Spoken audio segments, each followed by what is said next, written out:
안녕하세요. 다키TV 다키입니다. 오늘은 저 다킴이 6개월 동안 주 5일 운동한 인바디 변화와 관련돼서 여러분과 한번 같이 나눠보도록 하겠습니다. 굉장히 충격적인 변화입니다. 여러분 끝까지 확인해 주세요. 네, 현재 제가 하고 있는 운동은요, 주 5회 운동입니다. 주 3회는 이렇게 근력 운동을 하고 있고요. 주 2회는 유산소 운동, 특히 달리기 운동을 하고 있습니다. 네, 근력 운동이나 유산소 운동 모두 1시간 정도 하고 있고요. 특히 이 달리기 운동은 요즘에 조금 취미가 붙어서 한 10km 정도를 뛰고 있습니다. 네, 사실 운동이 중간에 좀 변화가 있었는데요. 근력 운동을 한 것은 작년 4월부터 였으니까 최근에 찍은 인바디 기준으로 했을 때 약 한 1년 3개월 정도 했고요. 또 유산소 운동은 올해 봄 정도부터 시작을 했기 때문에 약 한 5개월, 6개월 정도 했었던 것으로 생각해 보시면 되겠습니다.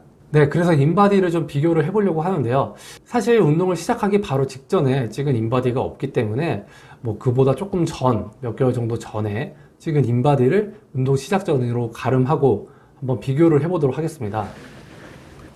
네, 운동 시작 전에는 사실 체중이 64kg, 이것도 사실 아주 정확하진 않긴 합니다. 왜냐하면은 운동 시작 전에 바로 직전에 찍은 인바디가 아니기 때문에. 하지만 제가 체중이 그렇게 많이 변화가 있는 편이 아니기 때문에 일단 기준점을 그렇게 잡겠습니다. 그리고 근육량은 29.4kg, BMI는 21.9, 체지방률은 17.7%였습니다. 자, 근력 운동을 주 3회 하고 8개월 정도 지났을 때 찍었던 인바디인데요. 체중이 65.4kg. 자, 이렇게 운동 시작 전에 비교했을 때 근력 운동을 막 열심히 했다라고 생각한 상태에서 1.4kg 정도가 쪘으면 대부분의 사람들이 생각하는 건 당연히 근육량이 많이 늘었겠구나 라는 것을 생각하겠죠. 하지만 결과를 한번 볼게요. 근육량은 30kg입니다. 그리고 BMI는 22.4, 체지방률은 17.9%. 사실 근육량은 그렇게 많이 는 건 아니에요. 사실 체중이 1.4kg 정도 올라가는데 근육량은 600g 정도 증가된 걸로 나와 있습니다. BMI만 좀 올라 있네요. 네, 이렇게 근력 운동을 열심히 했다라고 했는데 사실 체중은 제가 그렇게까지 많이 신경을 쓰진 않았습니다. 왜냐하면 근력 운동을 했기 때문에 저는 이제 체중이 조금 늘더라도 근육이 같이 는다라고 생각을 해왔기 때문에 체중이 조금 늘어나는 것들에 대해서는 인지하고 있었지만 그렇게 신경을 많이 쓰진 않았어요. 하지만 결국 결과적으로 보면은 근육량이 그렇게 많이 는 것은 아니다 라는 것을 확인할 수 있었고요. 자, 이제 대망의 유산소 운동이 2회 더 추가돼서 일주일에 2번 정도, 한 번 할 때 1시간 정도 뛴 결과 인바디의 변화는 어떻게 되었을까요? 체중은 65.3kg, 근육량이 30kg, BMI는 22.3, 체지방률은 17.8%가 나왔습니다. 굉장히 충격적이죠. 저도 이 인바디를 확인하고 났을 때 정말 운동을 다 때려치고 싶을 정도로 마음이 굉장히 많이 좀 슬펐던 기억이 납니다. 자, 일단 근육량의 변화가 정말 너무 없습니다. 그리고 사실 체중의 변화도 정말 없었죠. 거의 100g? 이게 체중의 변화가 있었겠어요. 사실 체중의 변화도 없었고 근육량의 변화도 없었다. 굉장히 슬픈 인바디 결과를 확인할 수 있었는데요. 사실 운동을 해보신 분들, 이게 근육 운동을 정말 열심히 하고 식단을 정말 타이트하게 조정해 보신 분들은 아시겠지만 이 근육량의 변화라는 게 정말 말처럼 쉬운 건 아닙니다. 사실 제가 이렇게 운동을 열심히 했다고, 제 나름대로 운동을 열심히 했다고 했지만 사실 제가 단백질 보충을 정말 열심히 하진 못했습니다. 왜냐하면 저 같은 경우에는 단백질 보충제를 먹거나 닭가슴살 아니면 계란 흰자를 좀 많이 열심히 먹게 될 경우에는 피부에 이렇게 트러블이 좀 나는 편이기 때문에 사실 단백질 보충을 열심히 할 수가 없는 편입니다. 그나마 할 수 있는 게 제 나름대로는 그냥 우유를 좀 많이 마시는 형태 정도 외에는 사실 단백질 보충을 열심히 할 수가 없는 상태입니다. 그렇기 때문에 근육량이 증대되는 데 있어서 공급적인 측면에 있어서 굉장히 좀 부실했다라는 측면을 감안해 볼 수 있겠습니다. 더불어서 제가 이제 좀 다른 우리 운동을 좀 좋아하시는 의사 선생님들과 같이 한번 이야기를 이런 부분에 관련돼서 나눠봤는데요. 어쨌든 간에 근력 운동 시간 자체가 좀 적지 않았나 라는 말씀들을 해주시더라고요. 아무래도 근육이 신장되는 데 있어서 근육이 좀 커지고 또한 근육의 부피가 좀 증대되는 데 있어서는 근력 운동 1시간 운동, 그리고 저의 세트 수가 한 20에서 24세트 정도였는데 1시간 동안에 그 세트 수도 좀 더 늘려야 된다. 결국은 그럼 쉬는 시간을 더 줄여야 된다는 이야기일 거고요. 그렇게 말씀들을 해주시더라고요. 어쨌든 생각보다 근육이 늘어나는 거는 정말 쉽지가 않다라는 것을 다시 한번 확인해 볼 수 있었습니다. 그리고 뭐 다이어트 관점에 있어서는 사실 뭐 제가 식단을 따로 특별하게 더 열심히 체중 감량을 위해서 하진 않았습니다.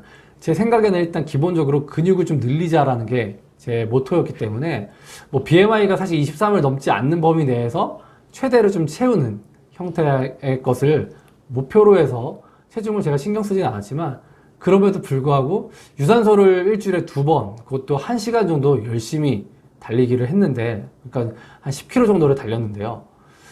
그렇게 열심히 달리고 운동을 했음에도 불구하고 체중 변화가 없었다라는 것은 결국 체중 감량, 다이어트에 있어서는 시기가 정말 중요하다라는 것을 다시 한번 확인해 볼 수 있는 결과였습니다. 사실 저희 다이어트 클리닉에 오시는 분들, 뭐 저희 클리닉뿐만 아니라 기본적으로 다이어트 클리닉, 다이어트 병원에 가시는 분들 같은 경우에는 체중 변화가 좀 없었을 때 꼭 하시는 말씀들이 있으세요. 바로 저 지난주부터 열심히 운동하기 시작했는데 아마 근육이 좀 늘면서 체중이 좀 변화가 없었던 것 같아요. 뭐 이렇게 말씀하시는 분들이 있는데요. 여러분, 아닙니다. 일주일 동안 열심히 운동한다고 하더라도 근육이 그렇게 쉽게 호락호락 늘지 못합니다. 저의 운동 결과를 보시면 아시겠죠. 결코 그렇게 호락호락 근육이 늘기 때문에 내 체중에 변화가 없다라는 것이 아니라는 것을 여러분들 꼭 확인해 보시길 바랍니다. 그리고 어쨌든 간에 근육량의 증대가 사실 정말 쉽지 않다는 것은 뭐 저의 이런 사례뿐만 아니라 예전에 심건호 씨가 올림픽을 금메달을 따고 나서 48kg급이 없어졌습니다. 본인의 원래 체급이었죠. 그리고 나서 54kg급이 신설이 되었는데요. 경량급에서 6kg가 올라간다? 이거는 정말 뭐 쉬운 도전이 아니기 때문에 주변에서는 다 은퇴를 해라 말렸다고 하네요. 하지만 심건호 씨가 내 왜 한계를 니네들이 정하냐 하면서 몸무게를 48kg급에서 54kg급을 올리는데, 즉 6kg 증량하는데 2년 걸렸다고 합니다. 이 심건호 씨 같은 경우에는 당연히 근육량을 늘리는데, 특히 경량급이기 때문에 지방이 느는 건 사실 큰 의미가 없겠죠. 실제로 경량급인 레슬링 선수가 지방이 잘 느는 걸 허용하지도 않을 거고요. 그렇게 근육이 정말 열심히 운동하시고 정말 단백질을 쏟아 부어서 먹었음에도 불구하고 6kg 올리는데 2년이 걸렸다고 하는데요. 여러분, 저희처럼 일상생활을 하면서 운동 좀 하고 단백질 보충 좀 한다고 근육량이 그렇게 늘 수가 없습니다. 그렇기 때문에 체중에 있어서는 정말 이 근육량이 늘었기 때문에 체중 감량이 잘 안 된다, 다이어트가 잘 안 됐다라는 것은 머릿속에서 그냥 없애버리셔도 정말 무방하실 것입니다. 하지만 이렇게 실망감을 제가 충분히 경험을 했는데 과연 저는 지금 운동을 하고 있을까요? 열심히 지금도 운동을 하고 있습니다. 사실 뭐 눈바디라고 하죠. 어쨌든 간에 제가 한 1년 3개월 정도 그렇게 헬스를 했기 때문에 사실 뭐 저는 좀 마른 체형인데, 그럼에도 불구하고 거울을 봤을 때 저의 모습이 당연히 1년 3개월 정도 전보다는 당연히 더 좋아진 양상을 보이고 있습니다. 뭐 그러한 것들이 좀 아까워서라도 운동을 좀 놓기가 좀 어렵더라고요. 또 하나, 유산소 운동. 체중 감량에도 별로 도움이 안 됐던 걸 확인을 할 수 있었고, 그랬음에도 불구하고 여전히 지금도 일주일에 2번 정도 1시간 유산소 운동을 하고 있습니다. 유산소 운동을 하는 뭐 이유는 무엇일까요? 물론 사실 원래 다이어트적인 면에 있어서 유산소를 꼭 하라 이렇게 얘기하고 있긴 하지만, 뭐 저 같은 경우에는 사실 그렇게 체중을 자체를 막 빼는 거에 막 포커스가 맞춰진 사람은 아니었기 때문에 그런 의미에서 유산소를 하는 건 아니고요. 하지만 유산소를 하는 거, 일단 밖에 나가서 집 앞에 있는 공원에 이렇게 뛰게 되는데, 그거 자체로도 제 이제 기분 전환에 도움이 좀 많이 되고요. 또 플러스 아무래도 건강을 챙겨야겠죠. 저도 이렇게 병원에서 진료를 하고 하다 보면 사실 이 건강을 챙긴다는 게 말처럼 쉽지가 않습니다. 그렇기 때문에 유산소를 좀 꾸준히 하고 있는 건데요. 이렇게 유산소 운동을 꾸준히 하는 경우에는 당연히 성인병 유발되는 것들을 좀 막을 수 있을 거고요.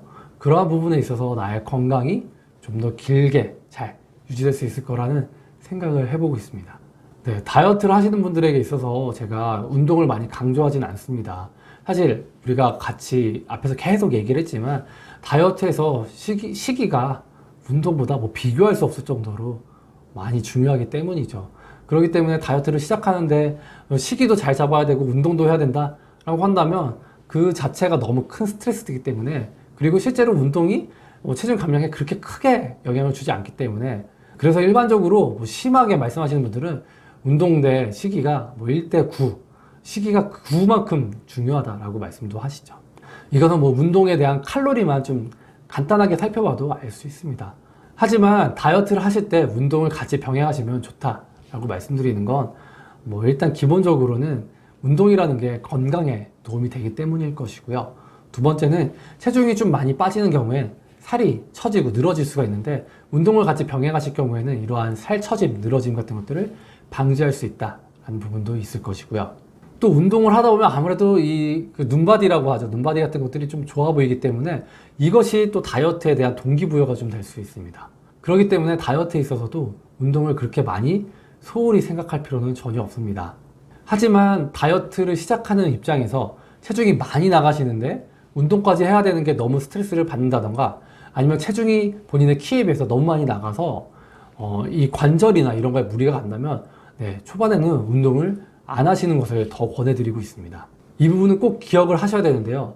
본인의 건강을 위해서 다이어트를 하는데 본인의 관절이 망가지면서까지 운동으로 다이어트에 도움을 조금이라도 주겠다라고 하는 것은 이거 빈대 하나 잡겠다고 초가상간 다 태우는 거와 똑같을 수도 있습니다. 그렇기 때문에 이러한 부분들을 유념해서 본인의 운동 플랜을 잘 잡아야 될 것이고요. 다이어트 클리닉을 방문하시는 분들이라면 주치의 선생님과 함께 이런 운동 플랜도 같이 잡아 나가셔야 할 것입니다. 오늘은 사실 저의 아주 그냥 충격적인, 저 개인적으로는 제가 알고 있었음에도 불구하고 근육량이 쉽게 늘지 않는다라는 걸 알고 있었음에도 불구하고 실제로 결과와 마주했을 때 저 개인적으로는 굉장히 충격적이었던 그 인바디 결과, 운동 전후 인바디 결과에 대한 비교를 여러분과 한번 같이 나눠봤습니다. 여러분께 운동을 하지 말라는 의미로 이 영상을 올리는 것은 전혀 아닙니다. 하지만 우리가 운동에 대한 어떤 그런, 특히 다이어트 할 때 운동에 대한 그런 잘못된 환상을 갖고 있는 분이라면 이 영상이 좀 도움이 되셨으면 좋겠다라는 생각에 있어서 여러분과 한번 나눠봤고요. 이 영상이 도움이 되셨다면 좋아요와 구독, 그리고 알람 설정까지 꼭 부탁드립니다.